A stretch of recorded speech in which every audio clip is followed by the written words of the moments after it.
Mihira, your hip pain is likely due to a combination of factors, including muscle weakness, tightness, and potential joint inflammation.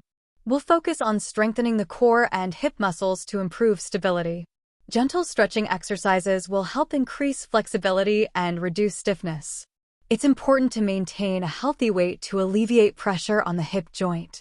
We'll also explore options for pain management, such as heat therapy and over-the-counter pain relievers. All right. Will I be able to return to my regular activities, like hiking? Absolutely, Mihira. With consistent physiotherapy and proper management, you can regain mobility and enjoy your favorite activities. It might take some time, but we'll work towards that goal together.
Dr. Dennis, I'm concerned about Mr. Lawrence's response to the new medication.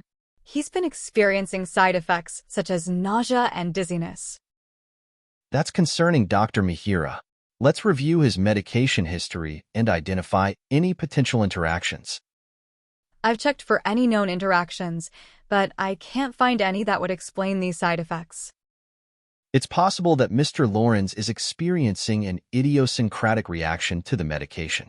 These are unpredictable and can vary from person to person. That's a possibility.